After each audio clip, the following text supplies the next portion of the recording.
வணக்கம். Welcome to TNPSC Tamil Nadu postal corner. நம்ம வந்து போஸ்ட் ஆஃபீஸ் கைடு பார்ட் 1 பார்த்துட்ருக்கோங்க. அதில் இன்றைக்கி கிளாஸில் வந்து பார்த்திங்கன்னா கிளாஸ் 11 ஃப்ராங்கிங் மிஷின்றதை பற்றி பார்க்க போகிறோம். ஃப்ராங்கிங் மிஷினாக நமக்கு வந்து மோஸ்ட்டாக இந்த எக்ஸாமுக்கு இப்போ படிக்க ஆரம்பித்தவங்களுக்குலாம் கொஞ்சம் புதுவிதமான வார்த்தையாக இருக்கும். ஃப்ராங்கிங் மிஷின்னா ஒன்றும் இல்லைங்க. இப்போ ஒரு லெட்டர் இருக்குதுன்னா அந்த லெட்டரில் வந்து எப்படிலாம் நம்ம பேமெண்ட் பண்ணுறோம், ஸ்டாம்ப்பு கொடுத்து பேமெண்ட் பண்ணுறோம். அந்த ஸ்டாம்ப்பு அல்லது ஸ்டாம்ப் கொடுக்கலனா டேரெக்டாக வந்து கேஷாக கொடுத்து பேமெண்ட் பண்ணிக்கிறோம். இந்த மூணாவது மெத்தட் தாங்க ஃப்ராங்கிங் மிஷின் சொல்கிறாங்க. ஃப்ராங்கிங் மிஷின் மெத்தட்னா அந்த ஒரு பல்காக பிஸ்னஸ் பண்ணுறவங்க, எல்ஐசி, ஆர்எல்ஸ் பேங்க் அது மாதிரி இருக்கவங்களாம் என்ன பண்ணுவாங்கன்னா, அவங்க ஒரு மிஷின் வாங்கி வச்சுருப்பாங்க. இந்த மிஷினுக்கான ரீசார்ஜ் வந்து நம்ம போஸ்ட் ஆஃபீஸில் அல்லது ஸ்டேட் பேங்க்கில் எங்கே இருக்குன்னு கட்டி நம்ம போஸ்ட் ஆஃபீஸ் சர்வர் மூலிமா இந்த மிஷினுக்கு ரீசார்ஜ் பண்ணிக்குவாங்க. இந்த மிஷினில் ஒரு 10,000க்கு ரீசார்ஜ் பண்ணி வச்சுருக்காங்கன்னா 10,000 அதில் இருக்கும். ஆர்டிக்கிளே இதுக்குள்ளே விடுற மாதிரி இருக்கும். அந்த ஆர்டிக்கிள் அந்த மிஷினுக்குள்ளே விட்டாங்கன்னா அந்த வேல்யூக்கு 5 ரூபான்னு ஃபிக்ஸ் பண்ணிட்டாங்கன்னா ஒவ்வொரு ஆர்டிக்கிளுக்கும் 5 ரூபா அதுவாகவே இம்ப்ரெஷன் ஆயிரும். இம்ப்ரெஷன் அதிலே விழுந்துடும். ஓகேங்களா, ஒரு லெட்டர் இருக்குன்னா அந்த லெட்டரில் இந்த இடத்துல இம்ப்ரெஷன் விழுந்துடும். ப்ளூ கலரில் இம்ப்ரெஷன் இருக்கும், நம்ம எல்லாம் பார்த்துருப்போம். ஓகேங்களா, அதான் ஃப்ராங்கிங் மெஷின் இம்ப்ரெஷன் சொல்லுவாங்க. Franking machine is a stamping machine intended to stamp impressions of postage value on postal item. நாங்கள் ஃப்ராங்கிங் மிஷின் எதுக்கு ஆகுதுன்னா, இது ஒரு ஸ்டாம்பிங் மிஷினு.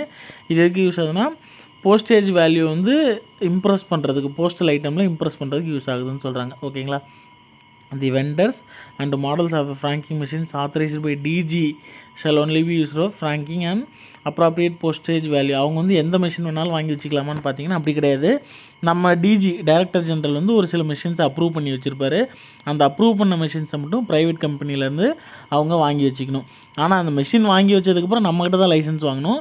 அந்த மிஷின் வந்து அவங்க ப்ரைவேட் கம்பெனிஸ்ட்டை நம்ம அப்ரூவ் பண்ணியிருக்க கம்பெனிஸ்ட்டு வந்து வாங்கியிருக்கணும். ஓகேங்களா, இப்போதைக்கு அட் ப்ரெசென்ட் வந்து டிஜி வந்து ரெண்டு கம்பெனி தான் அப்ரூவ் பண்ணியிருக்காங்க. பிட்னி போவர்ஸ் இந்தியா ப்ரைவேட் லிமிடெட், கோஷன் சொல்யூஷன்ஸ் இந்தியா ப்ரைவேட் லிமிடெட். ஓகேங்களா, இந்த 2 கம்பெனி தான்.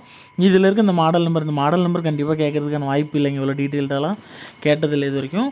சும்மா உங்களுக்கு எதுவும் மிஸ் பண்ணிடக்கூடாதுன்னு கொடுத்துருக்கோம். ஓகேங்களா, நீங்கள் இது மட்டும் படிச்சிக்கிங்க. பிட்னி போவர்ஸ், கோஷன் சொல்யூஷன்ஸ். ஓகேங்களா, குவாடியன் சொல்யூஷன்ஸ். இதில் வந்து பார்த்திங்கன்னா இந்த குவாடியன் சொல்யூஷன்ஸில் வந்து ஒரு 2-3 மாடல் வந்து நம்ம இந்தியா போஸ்ட்டில் வாங்கக்கூடாதுன்னு சொல்லி ப்ரிஸ்கிரைப் பண்ணி வச்சுருக்காங்க. 15350, 15420, 15440, 15480. இதுவுமே வந்து பார்த்திங்கன்னா இந்த கடைசியாக இருக்கிறது எதுவும் கேட்குறதில்ல, எவ்வளோ டீப்பாக கேட்குறதில்ல. ஜஸ்ட்டு சும்மா பார்த்து வச்சுங்க. ஒரு வேளை எக்ஸாமில் கேட்டாங்கன்னா உங்களுக்கு ஏதோ பார்த்த மாதிரி ஞாபகம் இருக்குன்றதுக்காக சொல்லிடுறேன். along with the postage, dies of approved design can also be stamped. Postage design இல்லாமல் இதெல்லாம் வந்து இஎஃப்எம், ஆர்எம்எஃப்எம் பின்னாடி இப்போ பார்க்க போகலாம். அதில் சொல்கிறாங்க போஸ்டேஜ் இல்லாமல் அப்ரூவ்டு டிசைன். நீங்கள் ஏதாவது அட்வர்டைஸ்மெண்ட்டு அது மாதிரி ஏதோ ஒரு நம்மக்கிட்ட அப்ரூவல் வாங்கிட்டு நீங்கள் அட்வர்டைஸ்மெண்ட் அது மாதிரி கூட ஒரு ஸ்டாம்பிங் அடிஷ்னலாக போட்டுக்கலாம். ஓகேங்களா, அதுவும் எப்போ போஸ்டேஜ் வேல்யூ 5 ரூபாய்க்கு போஸ்டேஜ் ஸ்டாம்ப் மாதிரி ஒரு இம்ப்ரெஷன் ஒட்டினதுக்கப்புறம் அது கூட ஏதோ ஒரு டிசைனோ நீங்கள் ஏதோ ஒன்று உங்கள் கம்பெனியை வந்து விளம்பரப்படுத்துகிற மாதிரி ஏதோ ஒரு லோகோவோ ஏதோ ஒன்று போட்டுக்கலாம் அப்படின்னு சொல்கிறாங்க. A rebate of 3% is permitted on the value of francs used. ரிபேட்டுன்னு சொல்கிறாங்க. ரிபேட்னாலே என்ன அர்த்தம்னு பார்த்தீங்கன்னா, அமௌண்ட்டை வந்து கட்டிட்டு அவங்க கட்டினதுக்கப்புறம் நம்ம கொடுக்குறது. இப்போ டிஸ்கவுண்ட்னா எப்படின்னா, இப்போ ஒரு பொருள் 100 ரூபா அப்படின்னா 10% டிஸ்கவுண்ட் கொடுக்குறாங்கன்னா அவங்க வாங்கும்போதே, கஸ்டமர் வாங்கும்போதே என்ன பண்ணுவாங்க, 90 ரூபாய்க்கு தான் அந்த பொருளை வாங்கிட்டு எடுத்துகிட்டு போவாங்க. ஆனால் ரிபேட்னா எப்படின்னா, ஒரு பொருள் 100 ரூபா, நீங்கள் 100 ரூபாய்க்கு வாங்கினீங்கன்னா உங்களுக்கு 10 ரூபா ரிபேட்னா அவங்க 100 ரூபா கொடுத்து தான் வாங்குவாங்க. வாங்கினதுக்கப்புறம் நம்ம அவங்களுக்கு 10 ரூபா ரிட்டர்ன் கொடுப்போம். ஓகேங்களா, 90 ரூபா அவங்க கடைசியாக பேமெண்ட் பண்ண மாதிரி தான் கணக்கு. ஆனால் 100 ரூபாய்க்கு கொடுத்துட்டு அப்புறம் 10 ரூபா வந்து ரிட்டர்ன் வாங்குற மாதிரி கணக்கு. அதுதான் ரிபேட்டுன்னு சொல்லுவோம். ஓகேங்களா, a rebate of 3% is permitted on the value of francs used. Minimum consumption ₹5,000 in a month. ஓகேங்களா, இதுதான் கண்டிஷன். ஒரு மாதத்தில் 5,000 ரூபாய்க்கு மேலே வந்து அவங்க கன்சம்ஷன் பண்ணாங்க. ஒரு ஃப்ராங்கிங் மிஷினில் வந்து 5,000 ரூபாய்க்கு மேலே நீங்கள் ஆர்டிக்கல் ஸ்டாம்ப் பண்ணிட்டீங்க அப்படின்னா அவங்களுக்கு வந்து அந்த மாதத்தில் 3% ரிபேட் கொடுத்துருவாங்க. 5,000ல் 3% அப்படின்ற மாதிரி ரிபேட் கொடுத்துருவாங்க. ஓகேங்களா, அடுத்து and an additional 2% will be given if the item presented pincode wise charted as prescribed. நீங்கள் வந்து என்ன பண்ணுறீங்க, உங்கள் வீட்டில் ஸ்டாம்பிங் மிஷின் வாங்கி வச்சுருக்கீங்க, ஃப்ராங்கிங் மிஷின் வாங்கி வச்சுருக்கீங்க. ஒவ்வொரு ஆர்டிக்கிளுக்கும் 5 ரூபா அல்லது 10 ரூபா ஏதோ ஒன்று வெயிட் போட்டு நீங்களே ஸ்டாம்ப் பண்ணிக்கணும். அப்படி ஸ்டாம்ப் பண்ணுறப்ப வந்து பார்த்திங்கன்னா ஒரு 5,000 ரூபாய்க்கு நீங்கள் யூஸ் பண்ணிட்டீங்க அப்படின்னா அடிஷ்னல் 2% கொடுக்குறாங்க. ஓகேங்களா, ஆல்ரெடி 3% ரிபேட்டுன்னு சொல்லிட்டோம். அதுக்கு வந்து 5000 நீங்கள் ஒரு மாதத்தில் மினிமம் 5000 யூஸ் பண்ணிங்கன்னா 3% ரிபேட்டு. அது இல்லாமல் அடிஷ்னல் 2% வந்து பின்கோட் வைஸ் ஆர்டர் பண்ணுறது. சாரி, நான் மாற்றி சொல்லிட்டேன். பின்கோட் வைஸ் நீங்கள் பிரித்து கொடுக்குறீங்க. ஒரு 200 ஆர்டிக்கல் இல்லை 2000 ஆர்டிக்கல் வந்து நம்ம போஸ்ட் ஆஃபீஸில் நீங்கள் ஸ்டாம்ப் பண்ணி எடுத்து வந்து கொடுக்குறீங்கன்னா அந்த 2000 ஆர்டிக்கலையும் பின்கோட் வைஸ் சேலத்தில் இருக்க பின்கோடுக்கெலாம் தனியாக ஒவ்வொரு நீங்கள் பின்கோடு வைஸ் பிரித்து கொடுத்துட்டிங்கன்னா அதுக்கு ஒரு அடிஷ்னல் 2% டிஸ்கவுண்ட். அதான் நம்மகிட்ட ஆர்டிக்கல் கொடுக்கும்போது நம்ம நோட் பண்ணி வச்சுப்போம் அதெல்லாம். ஓகேங்களா? டோட்டலாக வந்து பார்த்திங்கன்னா total rebate can be up to 5%. Total rebate இது வந்து தனித்தனியாக கேட்டாங்கன்னா 3%, இதுக்கு 2% நோட் பண்ணிங்க. ஃப்ராங்கிங் மிஷினில் total rebate can be up to எத்தனை பர்சன்ட் வரைக்கும் அவங்க ரிபேட் வாங்கிக்கலாம் அப்படின்னு சொல்லி ஒரு கேள்வி வந்துச்சுன்னா 5%. இது தனியாக படிச்சிங்க. இதுக்கு 3%, இதுக்கு 2%, எதுக்கு 2%, எதுக்கு 3% தனியாக படிச்சிங்க. ஏன்னா வந்து ஒரு 2-3 இயர்ஸ்க்கு முன்னாடி ஒரு எக்ஸாம்பிள் கேட்டிருந்தாங்க. ஸ்பீடு போஸ்ட்டுக்கு டிஸ்கவுண்ட் ஸ்ட்ரக்சர் கேட்டிருந்தாங்க. அந்த ஸ்பீடு போஸ்ட்டோட டிஸ்கவுண்ட் ஸ்ட்ரக்சருக்கு வந்து மேக்ஸிமம் டிஸ்கவுண்ட்டு ஸ்பீடு போஸ்ட்டில் எவ்வளோ அவைல் பண்ணலான்றது கடைசியாக வந்து பார்த்திங்கன்னா அந்த டேபிள் இருக்காமல் 30% இருக்கும். மேக்ஸிமம் ஸ்பீட் போஸ்ட் டிஸ்கவுண்ட்டு 30%ன்னு நிறைய பேர் மார்க் பண்ணிட்டு வந்துட்டாங்க. ஆனால் இதில் வந்து ஒரு சில கண்டிஷன் கொடுக்குறாங்க. 30% இல்லாமல் அடிஷ்னலாக 1% ஒரு இதெல்லாம் நீங்கள் ஃபுல்ஃபில் பண்ணிங்கன்னா 1%ன்னு சொல்கிறாங்க. 30% இல்லாமல் இன்னொரு 2% வந்து அந்த 25 lakh சம்திங் அந்த பிஸ்னஸ் கொடுத்தீங்கன்னா அது 2%ன்னு சொல்கிறாங்க. ஓகேங்களா? டோட்டலாக வந்து டோட்டல் டிஸ்கவுண்ட் அப் டு 32% வரைக்கும் ஒரு கஸ்டமர் டிஸ்கவுண்ட் வாங்கிக்கலான்றது தான் கணக்கு. அதனால் அந்த கொஷினுக்கு ஆன்சர் 32 தான் இருந்துச்சு. அதே மாதிரி தான் அதிகபட்சம் வந்து நீங்கள் ஃப்ராங்கிங் மிஷினில் ரிபேட்டு 5% வரைக்கும் வாங்கிக்கலாம். ஆனால் தனித்தனியாக கேட்குறாங்க. நீங்கள் மினிமம் கன்சம்ஷன் 5000 யூஸ் பண்ணால் எவ்வளோ ரிபேட்டுன்னு கேட்டாங்கன்னா 3% தான் அதுக்கு ஆன்சரு. பின்கோடு வைஸ் ஸ்டார்ட் பண்ணி கொடுத்தாங்கன்னா அதுக்கு எவ்வளோ ரிபேட்னு பார்த்தா அடிஷ்னலாக 2% தான் ரிபேட். ஓகேங்களா? அது கொஞ்சம் தனியாக பார்த்துங்க. ஆனால் இதை ஞாபகம் வச்சுங்க. டோட்டல் ரிபேட் வந்து ஃப்ராங்கிங் மிஷினுக்கு 5% வரைக்கும் வாய்ப்பு இருக்குது, வாங்கிக்கலாம். Rebate will be processed on 5th of every month for previous month frank usage. அதாவது நீங்கள் ஏப்ரல் மந்த் இருக்குது, ஏப்ரல் மந்தில் வந்து இப்போ ஒரு 10,000 ரூபாய்க்கு நீங்கள் உங்கள் மெஷின் மூலிமா ஃப்ராங்க் பண்ணிட்டீங்கன்னா மே மாதம் 5ஆம் தேதி வந்து பார்த்திங்கன்னா மே மாதம் 5ஆம் தேதிக்குள்ளே நீங்கள் ஏப்ரல் மாதம் யூஸ் பண்ண 10,000ல் 3% உங்களுக்கு ரீஃபண்டு கொடுத்துருவாங்க. ரிபேட்னா ஒன்றும் இல்லை, ரீஃபண்டு கொடுத்துருவாங்க. ஓகேங்களா? நீங்கள் யூஸ் பண்ண 10,000ல் 3% வந்து உங்களுக்கு ரிபேட் கொடுத்துருவாங்க. 3% எவ்வளோ? 300 ரூபாய். ஓகேங்களா? 300 ரூபாய் வந்து உங்களுக்கு ரிட்டர்ன் கொடுத்துருவாங்க. அதுதான் சொல்கிறாங்க. There are 2 types of franking machine. 2 type of franking machine இருக்குதுங்க. Electronic franking machine, remotely managed franking machine. At present வந்து பார்த்திங்கன்னா ரிமோட்லி மேனேஜ்டு ஃப்ராங்கிங் மிஷின் தான் இருக்குது. இதை பற்றி எக்ஸாமில் கேட்கறதுக்கான வாய்ப்புகள் தான் இருக்குது. ஓகேங்களா? இந்த எலக்ட்ரானிக் ஃப்ராங்கிங் மிஷின் பற்றியும் கொடுத்துருக்குறோம். ஜஸ்ட் ஆனால் தெரிஞ்சுக்கிங்க, எதையும் மிஸ் பண்ணிடக்கூடாதுன்ற ஒரு நோக்கத்தில் கொடுத்துருக்குறோம். ஆனால் ஜஸ்ட் தெரிஞ்சுக்கிங்க. ஓகேங்களா? எலக்ட்ரானிக் ஃப்ராங்கிங் மிஷின் பற்றியும் தெரிஞ்சுக்கிங்க, ஆர்எம்எஃப்எம் பற்றியும் தெரிஞ்சுக்கிங்க. இதுதான் பழைய காலத்துலேருந்து இருந்துச்சு. இது வந்து இப்போ ரிமோட்லி மேனேஜ்டு ஃப்ராங்கிங் மிஷின் வந்ததுக்கப்புறம் இதை வந்து டிஸ்கண்டினியூ பண்ணிட்டாங்க. ஓகேங்களா? Electronic franking machine, electronic franking machine, remotely manager franking machine, இது ரெண்டுக்கும் கம்பேரிசன் இருக்குது பாருங்கள். Now only in departmental usage. ஓகேங்களா? எலக்ட்ரானிக் ஃப்ராங்கிங் மிஷின் வந்து பார்த்திங்கன்னா இப்போ வந்து நம்ம இந்த கவர்மெண்ட் டிபார்ட்மெண்ட்டு அல்லது நம்ம டிபார்ட்மெண்ட்டில் இருக்க யூசேஜஸ்க்கு மட்டும்தான் இருக்குது. பப்ளிக் யூசேஜஸ்க்கு வந்து என்ன இருக்குதுன்னு பார்த்திங்கன்னா ரிமோட்லி மேனேஜ்டு ஃப்ராங்கிங் மிஷின். ஓகேங்களா? இந்த இம்ப்ரெஷன் வந்து பார்த்திங்கன்னா ரெட் கலரில் இருக்கும் எலக்ட்ரானிக் ஃப்ராங்கிங் மிஷினை பொறுத்த வரைக்கும். இம்ப்ரெஷன்னா ஒன்றும் இல்லைங்க. இப்போ ஒரு ஆர்டிக்கல் இருக்குது, அந்த ஆர்டிக்கலில் மேலே நீங்கள் அந்த ஸ்டாம்ப்பு இந்த பார்கோட்லாம் வருது இல்லைங்களா, அதுதான் இம்ப்ரெஷன் சொல்கிறாங்க. அந்த இம்ப்ரெஷன் வந்து ரெட் கலரில் இருந்துச்சுன்னா அது எலக்ட்ரானிக் ஃப்ராங்கிங் மிஷினு, ப்ளூ கலரில் இருந்துச்சுன்னா ரிமோட்லி மேனேஜர் ஃப்ராங்கிங் மிஷின். இதில் வந்து பார்த்திங்கன்னா 2 டைஸ் இருக்கும். வேல்யூ டை, லைசன்ஸ் டேன்னு சொல்லுவாங்க.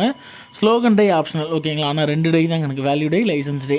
வேல்யூ டைனா ஒன்றும் இல்லை, ஸ்டாம்போட வேல்யூ தான். 5 ரூபா அப்படின்னு சொல்லி ஒரு இம்ப்ரெஷன் இருக்கும், அல்லது 10 ரூபா அப்படின்னு ஒரு இம்ப்ரெஷன் இருக்கும். அதெல்லாம் வந்து வேல்யூ டைன்னு சொல்லுவாங்க. அதில் வந்து நம்ம என்ன வேணுமோ அதை செட் பண்ணிக்கலாம். 5, 10, 7, 8 என்ன அமௌண்ட்டுக்கு வேணாலும் செட் பண்ணிக்கலாம். அது வேல்யூ டை. லைசன்ஸ் டைனா ஒவ்வொரு லைசன்ஸுக்கும் ஒரு அவங்களோட லைசன்ஸ் நம்பரு 1 2 3 4 5 அல்லது ஏதோ ஒரு ஸ்பெசிஃபை பண்ணி வச்சுருப்பாங்க. அந்த லைசன்ஸ் இருக்க மாதிரி ஒரு டே, அதுக்கு பக்கத்தில் வேல்யூ இருக்க மாதிரி ஒரு டே, 2 டே போடுற மாதிரி இருக்கும். ஓகேங்களா? இது வந்து பழைய மிஷினில், எலக்ட்ரானிக் ஃப்ராங்கிங் மிஷினில். ரிமோட்லி மேனேஜ்டு ஃப்ராங்கிங் மிஷின் பொறுத்த வரைக்கும் impressions have combined single 2D barcode. இப்போலாம் வந்து பார்த்திங்கன்னா பார்கோட் மாதிரி தான் வருது, QR கோடு பார்கோட் மாதிரி தான் வருது. நீங்கள் இப்போ வர அந்த ஃப்ராங்க்டு ஆர்டிகல்ஸ்லாம் பார்த்தீங்கன்னா உங்களுக்கு ஒரு ஐடியா கிடைக்கும். ஓகேங்களா? எலக்ட்ரானிக் ஃப்ராங்கிங் மிஷினை பொறுத்த வரைக்கும் மேனுவல் கிரெடிட் ப்ராசஸ் தான். ஆர்எம்எஃப்எம் பொறுத்த வரைக்கும் automatic credit process. Manual credit process, automatic credit ப்ராசஸ்னால் என்னென்னு பார்த்தீங்கன்னா ரிமோட்லி மேனேஜ்டு ஃப்ராங்கிங் மிஷினில் அந்த அமௌண்ட்டுக்கு அந்த மிஷினுக்கு நீங்கள் ரீசார்ஜ் பண்ணணும்னு நினச்சிங்கன்னா நீங்கள் டேரெக்டாக ஆன்லைனில் போயோ அல்லது எஸ்பிஐ மூலியமாக நீங்கள் அமௌண்ட்டு போய் கட்டிட்டிங்கன்னா சர்வர் மூலிமா, ஆன்லைன் மூலியமாக நம்ம எப்படி மொபைலுக்கு ரீசார்ஜ் பண்ணுறோமோ அதே மாதிரி ஆன்லைன் சர்வர் மூலிமா அந்த மெஷினுக்கு போய்ட்டு அந்த அமௌண்ட் ஏறிடும். ஓகேங்களா, நீங்கள் இப்போ ஒரு 50,000 ரீசார்ஜ் பண்ணுறீங்க அப்படின்னா 50,000 அந்த மெஷினில் போய் ஏறிடும். ஓகேங்களா, ஆன்லைன் மூலிமா ஏறிடும். மேனுவல் கிரெடிட் ப்ராசஸ்னு அப்படின்னு பார்த்தீங்கன்னா எலக்ட்ரானிக் ஃப்ராங்கிங் மிஷினுக்கு உள்ளே வந்து பார்த்திங்கன்னா ஒரு மீட்டர் இருக்கும். நம்ம வண்டியில் எப்படி அனலாக் மீட்டர் ஓடுது இல்லைங்களா, ஸ்பீடோ மீட்டர் ஓடுது இல்லைங்களா, அதே மாதிரி இதுலேயும் ஒரு மீட்டர் இருக்கும். அந்த மெஷினுக்குள்ளே இருக்க மீட்டரை கழட்டி இப்போ நீங்கள் 10,000 ரீசார்ஜ் பண்ணியிருக்கீங்கன்னா அந்த மெஷினுக்குள்ளே இருக்கிற மீட்டரை கழட்டி 10,000 செட் பண்ணிடுவாங்க. நீங்கள் அப்புறம் ஆர்டிக்கல் ஃப்ராங்க் பண்ண அது ஓடிக்கிட்டே இருக்கும், குறைஞ்சிக்கிட்டே வரும். ஓகேங்களா, 10,000த்தில் ஒரு 2,000க்கு நீங்கள் ஸ்டாம்ப் பண்ணிட்டீங்க, 5 ரூபாயா வந்து ஒரு 50 ஆர்டிக்கல் பண்ணிட்டீங்க, 20 ஆர்டிக்கல் பண்ணிட்டீங்க, உங்களுக்கு டோட்டல் வேல்யூ எவ்வளவோ அந்த வேல்யூ வந்து பார்த்திங்கன்னா அந்த மீட்டரில் குறைஞ்சிக்கிட்டே வந்துடும். ஓகேங்களா, அதெல்லாம் மேனுவலாக தான் இருந்துச்சு. இஎஃப்எம் பொறுத்த வரைக்கும் can be posted at not more than 2 offices specified by divisional head. இது வந்து பார்த்திங்கன்னா நீங்கள் ஒரு 2 ஆஃபீஸ் கொடுத்துருப்பாங்க. இந்த 2 ஆஃபீஸில் மட்டும்தான் நீங்கள் போஸ்டிங் போட முடியும். நீங்கள் வந்து மெஷின் ஃப்ராங்க் பண்ணிட்டீங்க. மெஷின் ஃப்ராங்க் பண்ணதுக்கப்புறம் நீங்கள் போய் லெட்டர் பாக்ஸில் கண்டிப்பாக போடக்கூடாதுன்றது நமக்கு தெரியும், நிறைய இடத்துல படிச்சிட்டோம். ஓகேங்களா, அந்த மெஷின் ஃப்ராங்க் ஆர்டிக்கலை நீங்கள் என்ன பண்ணலாம்னா எலக்ட்ரானிக் ஃப்ராங்கிங் மிஷினை பொறுத்த வரைக்கும் 2 ஆஃபீஸ் உங்களுக்கு கொடுத்துருப்பாங்க. ஏ ஆஃபீஸ், பி ஆஃபீஸ், ஏதோ ஒரு ஆஃபீஸ், எஸ்ஓ, ஹெச்ஓ, ஏதோ ஒரு ஆஃபீஸை ஸ்பெசிஃபை பண்ணியிருப்பாங்க. அந்த இடத்துக்கு தகுந்த மாதிரி அந்த 2 ஆஃபீஸில் தான் நீங்கள் கொடுக்க முடியும். ஆனால் அந்த ரிமோட்லி மேனேஜர் ஃப்ராங்கிங் மிஷினை பொறுத்த வரைக்கும் ஒரே ஒரு ஆஃபீஸில் தான் கொடுக்க முடியும். ஓகேங்களா, can be posted in only one office specified by divisional head. ஓகேங்களா, டிவிஷனல் ஹெட் தான் வந்து இது பண்ணுவாங்க, ஸ்பெசிஃபை பண்ணுவாங்க எந்த ஆஃபீஸில் நீங்கள் போஸ்டிங் போடலாம் அப்படின்றத டிவிஷனல் ஹெட் தான் சொல்லுவாங்க. ஏன்னா அவர் தான் வந்து licence issuing authority. Divisional head is the licence issuing authority for franking machine. Franking மிஷினுக்கு வந்து நீங்கள் மெஷினை வந்து ப்ரைவேட் கம்பெனியில் வாங்கிட்டு வந்ததுக்கப்புறம் நம்மகிட்ட லைசன்ஸ் வாங்கினதுக்கப்புறம் தான் நீங்கள் அதை யூஸ் பண்ணணும். ஓகேங்களா, நான் மெஷின் போய் ப்ரைவேட் கம்பெனியில் வாங்கிட்டு வந்துட்டேன், நான் பாட்டுக்கு யூஸ் பண்ணலாமா அப்படின்னு சொல்லி கேட்டால் யூஸ் பண்ணக்கூடாது. நம்மகிட்ட வந்து மெஷின் வாங்கிட்டு வந்ததுக்கப்புறம் லைசன்ஸ் வாங்கினதுக்கப்புறம் தான் நம்ம அவங்களுக்கு ஒரு லைசன்ஸ் நம்பர் கொடுப்போம். அதுக்கப்புறம் தான் ரீசார்ஜ் பண்ணுற மாதிரி இருக்கும். இவ்வளோ ப்ராசஸ் இருக்குது. EFM has 2 meters for credit process, ascending meter, descending meter. Meters அதாங்க இப்போ வந்து 2 மீட்டர் இருக்கும். அசெண்டிங் மீட்டர், டிசெண்டிங் மீட்டர் தான் நமக்கு தெரியும். அசெண்டிங்னா வந்து இந்த ஏறு வரிசைன்னு சொல்லுவோம், டிசெண்டிங்னா இறங்கு வரிசை அப்படின்ற மாதிரி சொல்லுவோம் இல்லைங்களா. ஒரு மீட்டர் வந்து நம்பர் ஏறிக்கிட்டே போகிற மாதிரி இருக்கும், இன்னொரு மீட்டர் கீழே இறங்கிட்டே இருக்க மாதிரி இருக்கும். எல்லாம் அந்த கிரெடிட்காக தாங்க, அந்த கால்குலேஷனுக்காக தான் இருக்கும். ஓகேங்களா, franking machine licence for government offices. இப்போ நம்ம இதுக்கு முன்னாடி அந்த ஒன்லி இன் டிபார்ட்மெண்டல் யூசேஜ்னு சொன்னோம் இல்லைங்களா, அது எதுக்கு சொல்லியிருக்கோம், இந்த இடத்துல இஎஃப்எம்க்கு நான் ஒன்லி இன் டிபார்ட்மெண்டல் யூசேஜ்னு சொன்னோம் இல்லைங்களா. அந்த கவர்மெண்ட் ஆஃபீஸஸில் இருக்க ஃப்ராங்கிங் மிஷின்ஸ்லாம் எப்படி வாங்குவாங்க, நம்மகிட்ட எப்படி யூஸ் பண்ணுறாங்கன்னு பாருங்கள். Licence for franking machine on hire from DOP by any other government offices will be granted by PMG. அதாவது என்ன சொல்கிறாங்கன்னா ஃப்ராங்கிங் மிஷின் ஆன் ஹையர்னால் என்ன சொல்கிறாங்க, வாடகைக்கு. ஓகேங்களா, நம்ம டிபார்ட்மெண்ட்டுக்கிட்ட இருந்து அதர் கவர்மெண்ட் டிபார்ட்மெண்ட் வந்து வாடகைக்கு நம்மகிட்ட இருக்கிற மிஷின் வாங்கணும்னு பார்த்தீங்கன்னா அதை அப்ரூவ் பண்ணுறது யாருன்னு பார்த்தீங்கன்னா பிஎம்ஜி. ஓகேங்களா, ஆன் ஹையர்னால் வாடகைக்கு வர்றது. நம்ம டிபார்ட்மெண்ட்டிலேருந்து அதர் கவர்மெண்ட் டிபார்ட்மெண்ட்டு நம்மகிட்ட இருக்கிற ஃப்ராங்கிங் மிஷினை வாடகைக்கு எடுத்தாங்கன்னா அதுக்கு அப்ரூவ் பண்ணுறது பிஎம்ஜி பார்த்து தான் அப்ரூவ் பண்ணுவார். Electronic frank item can be posted only those 2 offices. ஓகேங்களா, நம்ம ஆல்ரெடி பார்த்தது தான் லைசன்ஸ் இஷ்யூவிங் அத்தாரிட்டி. அதுதான் நம்ம டிவிஷனல் ஹெட்டுன்னு பார்த்துறோம். டிவிஷனல் ஹெட்டு அவர் நினச்சி எந்த 2 ஆஃபீஸில் நீங்கள் போஸ்டிங் போடணும்னு சொல்கிறாரு, பக்கத்தில் இருக்க ஆஃபீஸ் தான் ஸ்பெசிஃபை பண்ணுவாங்க. அந்த பக்கத்தில் இருக்க 2 ஆஃபீஸில் நீங்கள் ஆர்டிகல்ஸ் போஸ்டிங் போட்டுக்கலாம். Official franked item should not be impress with the word service. Official franked ஐட்டம்னா நீங்கள் அதில் வந்து சர்வீஸுன்ற வார்த்தையை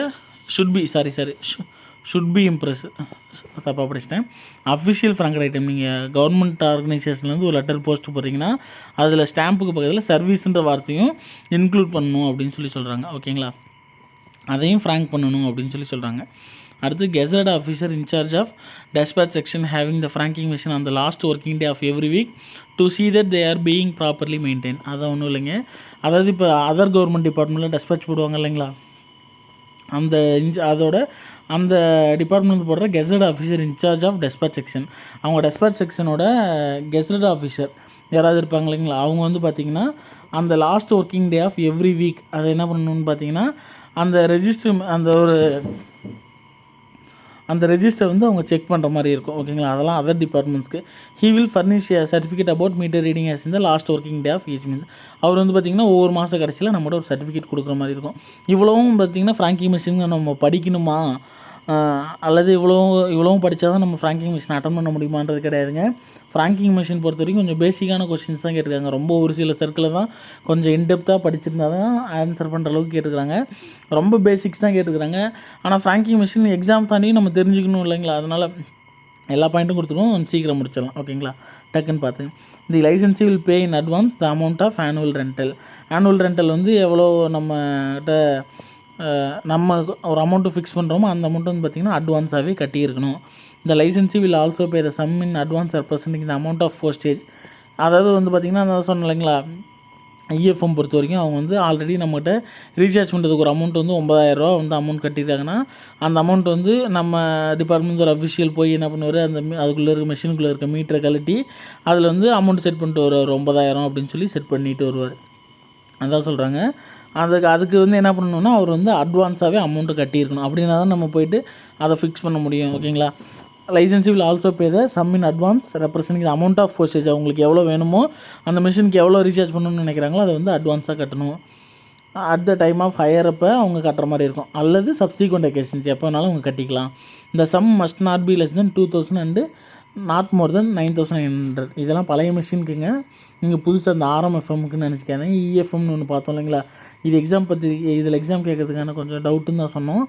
இஎஃப்எம் பற்றி அதில் சொல்கிறாங்க sum must not be 2,000 minimum recharge 2,000, அதிகபட்ச ரீசார்ஜ் 9,900. ஓகேங்களா, போஸ்ட் ஆஃபீஸ் அதாவது நீங்கள் அமௌண்ட் கட்டினீங்கன்னா அதுக்கு ஒரு ரெசிப்ட் வந்து ACG 67 அப்படின்ற ஃபார்மில் கொடுப்பாங்க. Franking will be allowed up to any amount. இது வந்து நிறைய எக்ஸாமில் கேட்டிருக்காங்க. மேக்ஸிமம் வந்து நீங்கள் எவ்வளோ அமௌண்ட் வரைக்கும் ஃப்ராங்க் பண்ணிக்கலாம்னு பார்த்தீங்கன்னா allowed up to any amount. நீங்கள் மேக்ஸிமம் எவ்வளோ வேணாலும் ஃப்ராங்க் பண்ணிக்கலாம். இப்போ உங்கள்கிட்ட வந்து 9,000 உங்கள் மிஷினில் இருக்குது அப்படின்னா நீங்கள் ஒரே ஆர்டிக்கலுக்கு 9,000 ஃப்ராங்க் பண்ணணும் அப்படின்னு நினச்சிங்கன்னா கூட ஃப்ராங்க் பண்ணிக்கலாம். ஓகேங்களா, உங்கள்கிட்ட எவ்வளோ பேலன்ஸ் இருக்கோ நீங்கள் அதையும் ஒரே ஆர்டிக்கலையும் போடணும்னு நினச்சிங்கனாலும் போட்டுக்கலாம்.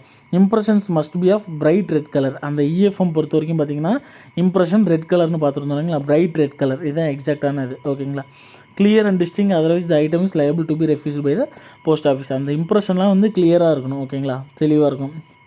Refund will be made for any impression made in error on surrendering the envelope papers provided that impression is legible. அதாவது என்ன சொல்கிறாங்கன்னா, நீங்கள் ஒரு ஆர்டிக்கல் வந்து இப்போ நான் சொன்னேன் இல்லைங்களா, ஒரு 9,000 நீங்கள் ஒரு 20 கிராம் இருக்கிற ஒரு ஆர்டிக்கலுக்கு தெரியாமல் வந்து 9,000 சொல்லி ரீசார்ஜ் போட்டு விட்டீங்க, இது ஃப்ராங்க் போட்டு விட்டீங்க.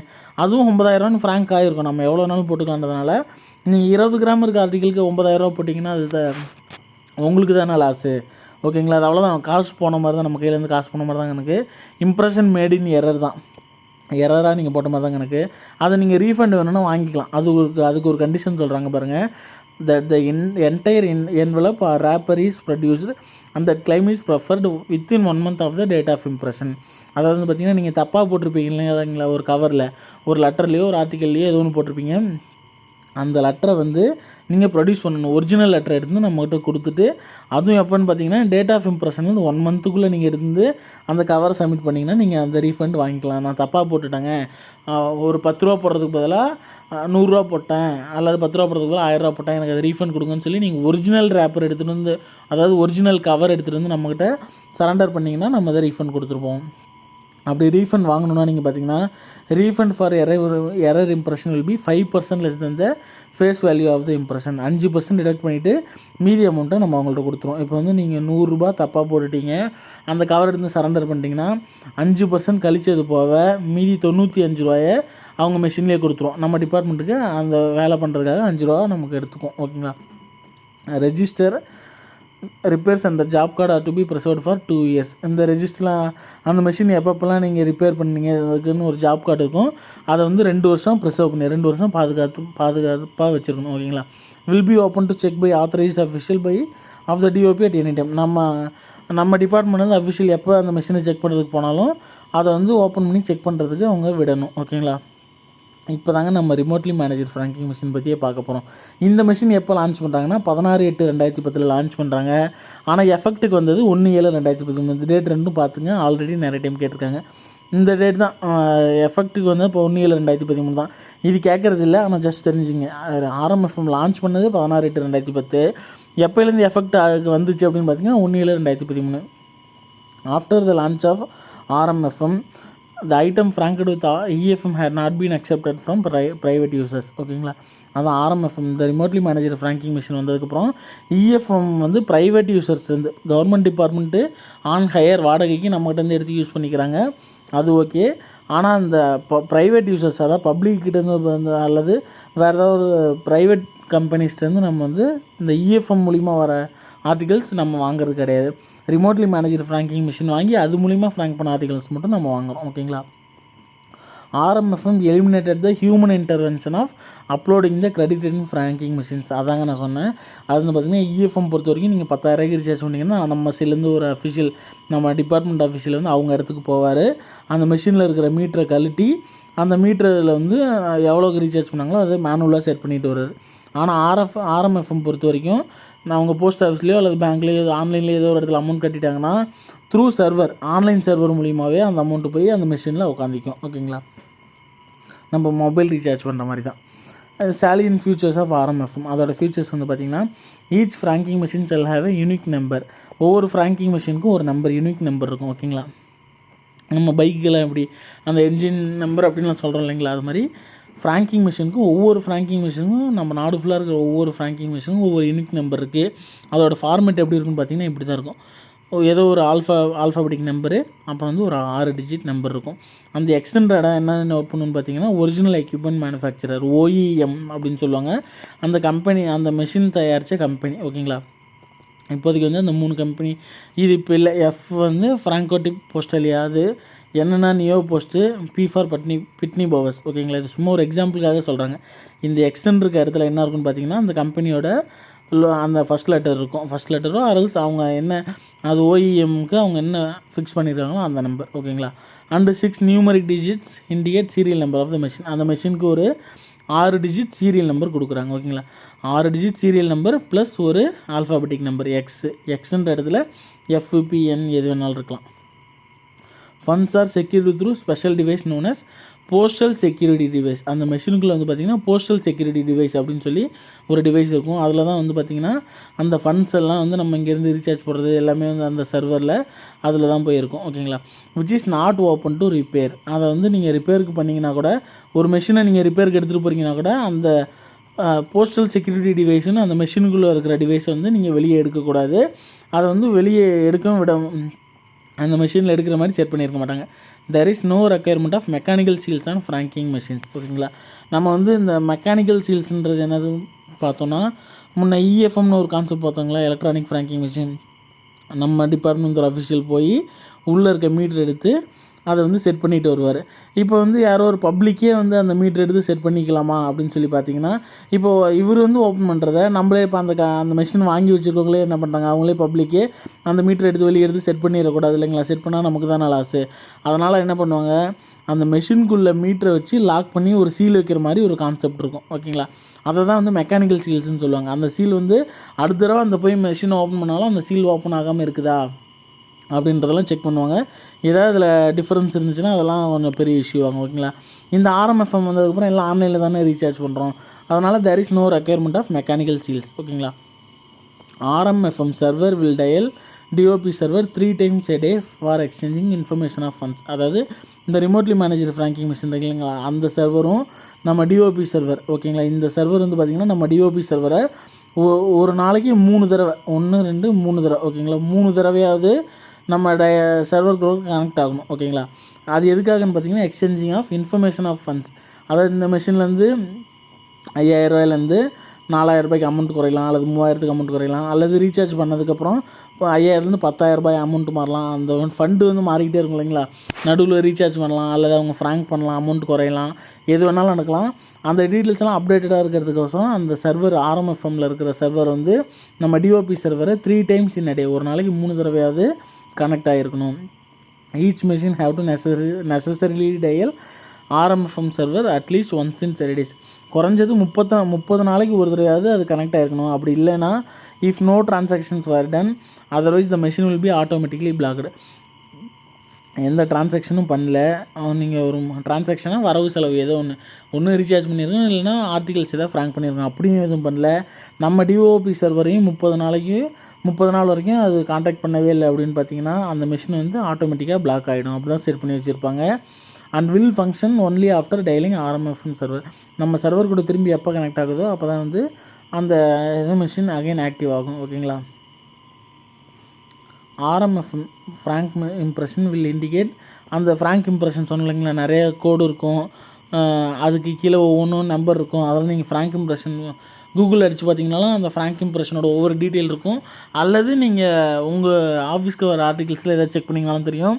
அதில் இருக்கிற அந்த ஃப்ராங்க் இம்ப்ரெஷன்லேயே நமக்கு என்னென்ன வந்துரும்னா class of item, pincode, authentication code, date of frank, mail item number, licence identifier number, frank value and 2D barcode.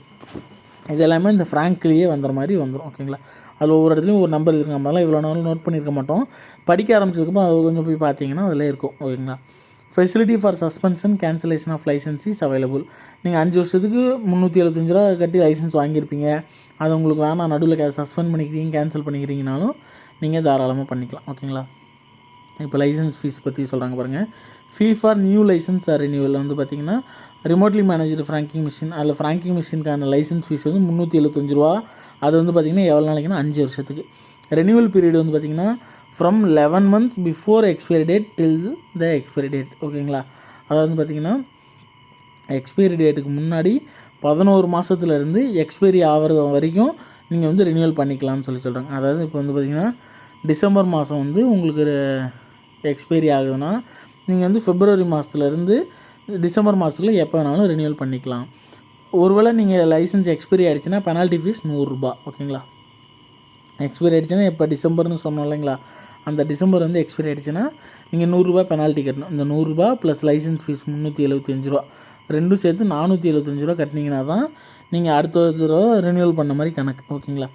Renewal period with penalty after expiry 15 days notice is issued to the user to renew within 3 months. ஓகேங்களா. Expiry ஆனதுக்கப்புறம் ஒரு notice ஒன்று நம்ம கொடுப்போம், 15 days notice. அது வந்து அடுத்த 3 மாதத்துக்குள்ளே வந்து அவங்க ரினியூவல் பண்ணிக்கணும்னு சொல்லி நம்ம கொடுப்போம். பெனால்ட்டியோடு நீங்கள் ரினியூவல் பண்ணிக்கணும்னா 3 மாதத்துக்குள்ளே ரினியூவல் பண்ணிட்டீங்கன்னா கொடுத்துருவோம் அப்படின்னு சொல்லுவாங்க.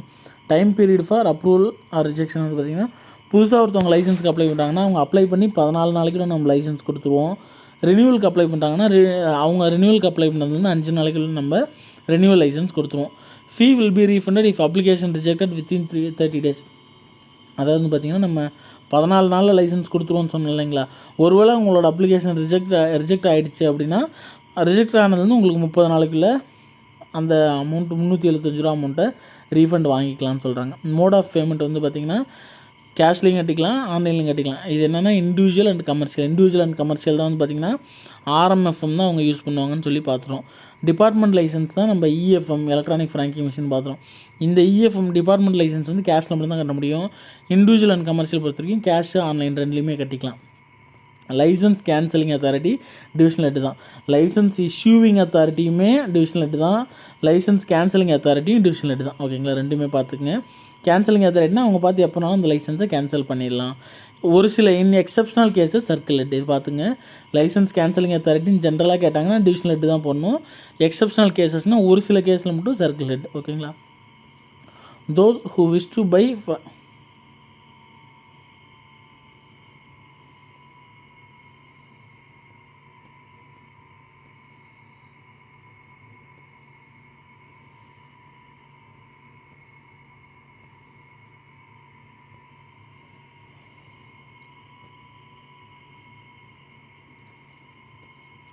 சாரிங்க, சின்ன ஒரு interruption. Those who wish to buy franking machine shall buy a DigiFrank plus machine of any approved model. அதாவது இந்த மெஷினுக்கு பேர் பாருங்கள், DigiFrank plus machine. அந்த ஆர்எம்எஃப்எம் மெஷினுக்கு பேர் DigiFrank plus machine. அதை அவங்க வாங்கிட்டு என்ன பண்ணணும்னா அந்த approved vendor, Neopost, Pitney Bowes, அந்த மாதிரி அப்ரூவ்டு வெண்டர், அதாவது அவங்க தான் நம்ம அப்ரூவ் பண்ணி வச்சுருக்கிற விற்பனையாளர்கள், அவங்கக்கிட்ட வேணால் வாங்கிக்கலாம், private companies. And deposit the licence fee in any post office. நீங்கள் மிஷின் வாங்கிட்டு ஏதோ ஒரு போஸ்ட் ஆஃபீஸில் அந்த லைசன்ஸ் ஃபீஸ் கட்டி அப்ளிகேஷன் கொடுக்கணும்னு சொல்கிறாங்க. Licensee should mention the OEM name இந்த அப்ளிகேஷன். ஓஇஎம்னா நம்ம ஆல்ரெடி பார்த்து தான் ஒரிஜினல் எக்யூப்மெண்ட் மேனுஃபேக்சரர். அந்த எக்யூப்மெண்ட்டோட ஒரிஜினல் மேனுஃபேக்சரர் யாருன்றதை நம்ம அந்த நேம் அப்ளிகேஷனில் நேம் மென்ஷன் பண்ணணும். பிஆர்ஐபின்றது நம்ம டிபார்ட்மெண்ட்டில் இருக்கிற ஒரு டிசைனேஷன் தாங்க. நமக்கு எல்லாத்துக்கும் தெரிஞ்சிருக்கும், ஒரு சிலருக்கு தெரியலன்னா தெரிஞ்சுக்கங்க. பிஆர்ஐபின்றது பப்ளிக் ரிலேஷன்ஷிப் இன்ஸ்பெக்டர் போஸ்ட்னு சொல்லுவாங்க. நம்ம டிபார்ட்மெண்ட்டில் இருக்க ஒரு அஃபிஷியல் தான். Or above status official. பிஆர்ஐபியோ அல்லது அந்த கேடருக்கு மேலே அவங்களோட உயர் அதிகாரிகளோ அவங்க தான் வந்து பார்த்திங்கன்னா will visit the premises of licensee and examine at least once a year. அந்த மெஷின் வச்சுருக்கவங்களோட இடத்துல அவங்களோட இடத்துலையே போய் அந்த மெஷினை வருஷத்துக்கு ஒருத்தர் போய் எக்ஸாமைன் பண்ணுவாங்க. அதாவது அந்த மெஷின்லாம் ப்ராப்பராக வச்சுருக்காங்களா, எதுவும் ஃப்ராட் எதுவும் பண்ணலையா அப்படின்றதெல்லாம் போய் செக் பண்ணிவிட்டு வருவாங்க. After approval licence will be issue to the licensee with window delivery ticket. அது வந்து நீங்கள் லைசன்ஸ்க்கு அப்ளை பண்ணதுக்கு அப்ரூவ் ஆகிடுச்சுன்னா உங்களுக்கு லைசன்ஸும் கொடுத்துருவாங்க. லைசன்ஸ் கூட விண்டோ டெலிவரி டிக்கெட். இந்த விண்டோ டெலிவரி டிக்கெட்னா என்னென்னு பார்த்தீங்கன்னா, இப்போ ஒரு லைசன்ஸ் கொடுத்துட்றாங்க. நீங்கள் அந்த ஆர்டிக்கலை திரும்பி நீங்கள் ஃப்ராங்க் பண்ணி நீங்கள் உங்கள் வீட்லேயோ அல்லது ஆஃபீஸ்லேயோ வந்து ஆர்டிக்கல் ரெடி பண்ணுறீங்க, லெட்டர்லாம் ஒட்டிட்டீங்க. அந்த மெஷினில் வந்து ஸ்டாம்புக்கு ஃப்ராங்க் பண்ணிட்டீங்க. ஃப்ராங்க் பண்ணதுக்கப்புறம் அந்த லெட்டரை எடுத்துகிட்டு போனீங்கன்னா நீங்கள் தான் அந்த கம்பெனியோட ரெப்ரசன்டேட்டிவ் அப்படின்னு எப்படி தெரிஞ்சுக்குவாங்க? அந்த கம்பெனியோட ரெப்ரசன்டேட்டிவ் நீங்கள் உங்களை பற்றி தெரிஞ்சுக்கிறதுக்காக தான் வந்து பார்த்திங்கன்னா விண்டோ டெலிவரி டிக்கெட் அப்படின்னு சொல்லி ஒன்று ப்ரொவைட் பண்ணுறாங்க. உங்களோட லைசன்ஸ்க்கு ஒரு விண்டோ டெலிவரி டிக்கெட் கொடுத்துருவாங்க. அந்த விண்டோ டெலிவரி டிக்கெட் நீங்கள் எடுத்துக்கிட்டு ஏதோ ஒரு அப்ளிகேஷன் கொடுத்துருவாங்க. அந்த டிக்கெட்டை நீங்கள் எடுத்துகிட்டு போனீங்கன்னா தான் நீங்கள் வந்து இப்போ எல்ஐசி கம்பெனிலேருந்து நீங்கள் வரீங்கன்னா அந்த எல்ஐசி கம்பெனியோட ரெப்ரசன்டேட்டிவ் நீங்கள் தான் அப்படின்னு சொல்லி தெரிஞ்சுக்கிறது தான் விண்டோ டெலிவரி டிக்கெட். ஓகேங்களா? Window delivery ticket is to, அதான் சொல்கிறாங்க பாருங்கள், அது எதுக்காகன்னு பார்த்தீங்கன்னா is to identify the licensee's representative while posting. நீங்கள் போஸ்டிங் போடும்போது அந்த லைசன்ஸியோட ரெப்ரசன்டேட்டிவ், லைசன்ஸியே வந்துட்டால் பிரச்சனை கிடையாது. அப்படினாலும் நமக்கு தெரியாது இல்லைங்களா? இன்றைக்கி ஒரு போஸ்ட் மாஸ்டர் இருப்பாங்க, நாளைக்கு வேறு போஸ்ட் மாஸ்டர் இருப்பாங்க, யார் வேணாலும் மாறுவாங்க. அந்த லைசன்ஸிக்கான ரெப்ரசன்டேட்டிவ் நீங்கள் தான் அப்படின்னு சொல்லி தெரிஞ்சுக்கிறதுக்காக இந்த விண்டோ டெலிவரி டிக்கெட் இருக்குது. Licence number generally denotes as CRN. அந்த லைசன்ஸ் நம்பர் வந்து சிஆர்என் அப்படின்னு சொல்லுவாங்க, கஸ்டமர் ரெஃபரன்ஸ் நம்பர். ஓகேங்களா? Change of address of licensee should be intimated. நீங்கள் வந்து ஒரு வேளை அந்த அட்ரஸ் மாற்றுறீங்க, வேறு லொக்கேஷனுக்கு உங்களோட ஃப்ராங்கிங் மிஷின் எடுத்துகிட்டு போகிறீங்க, வேறு லொக்கேஷனுக்கு உங்களோட கம்பெனி அட்ரஸ் மாற்றுறீங்கன்னா நீங்கள் கண்டிப்பாக நம்மகிட்ட போஸ்டல் டிபார்ட்மெண்ட்டுக்கு இன்ஃபார்ம் பண்ணணும். Records to be maintained. என்னென்ன ரெக்கார்ட்லாம் மெயின்டைன் பண்ணணும்னு பார்த்தீங்கன்னா, லைசன்ஸி, அதாவது யார் லைசன்ஸ் வாங்கினாங்களோ அந்த கஸ்டமர் வந்து பார்த்திங்கன்னா ஒரு ரெக்கார்ட் புக். இது வந்து அவங்க மெயின்டைன் பண்ண வேண்டிய ரெக்கார்டுன்னு சொல்லி சொல்கிறாங்க. இது வந்து அவங்க கையில் கண்டிப்பாக இருக்கணும். அட் ஆஃபீஸ் ஆஃப் போஸ்டிங், எந்த ஆஃபீஸில் வந்து அவங்க போஸ்டிங் போடுறாங்களோ அவங்க ஒரு ரெக்கார்ட் புக் வச்சுருக்கணும். Daily docket register. ரெக்கார்ட் புக்னால் இந்த ரெக்கார்ட் புக்கும் மேட்ச் ஆகணும். ஓகேங்களா? இந்த ரெக்கார்ட் புக்கில் வந்து 5ஆம் தேதி 7வது மாதம் வந்து 500 ஆர்டிக்கல் போட்டோம், அதோட வேல்யூ வந்து 2500 அதே இந்த ரெக்கார்டு வந்து பார்த்திங்கன்னா ஆஃபீஸ் ஆஃப் போஸ்டிங்கில் இருக்கிற ரெக்கார்ட் புக்லேயும் இதே தான் இருக்கணும். ஓகேங்களா? இதெல்லாம் மென்ஷன் பண்ணிட்டு வருவாங்க, ரெண்டுலேயும் சேமாக இருக்கணுன்றதுக்காக. அடுத்து டெய்லி டாக்கெட் ரெஜிஸ்டர்னால் ஒன்றும் இல்லைங்க. ஒவ்வொரு நாளும் வந்து அவங்க ஆர்டிகல்ஸ் எத்தனை ஆர்டிகல் கொடுக்குறாங்க, எவ்வளோ வேல்யூன்றதெல்லாம் வந்து பார்த்திங்கன்னா இவங்க ஒரு லிஸ்ட்டு ப்ரிப்பேர் பண்ணி நம்மகிட்ட எடுத்துகிட்டு வருவாங்க. அந்த லிஸ்ட்டை வந்து நம்ம ஃபைல் பண்ணி வைக்கிறது தான் daily docket register. RMFM vendor, அந்த கம்பெனிக்காரங்க இருக்காங்க பார்த்திங்களா, அவங்க வந்து ரெஜிஸ்டர் ஆஃப் ரிப்பேர்னு சொல்லி ஒன்று மெயின்டைன் பண்ணணும். அந்த ரெஜிஸ்டர் ஆஃப் ரிப்பேர் வந்து 2 years ப்ரிசர்வேஷன் பீரியட். அடுத்து வந்து பார்த்திங்கன்னா ரீசார்ஜ் ஆர்எம்எஃப்எம் பொறுத்த வரைக்கும் initial deposit amount should be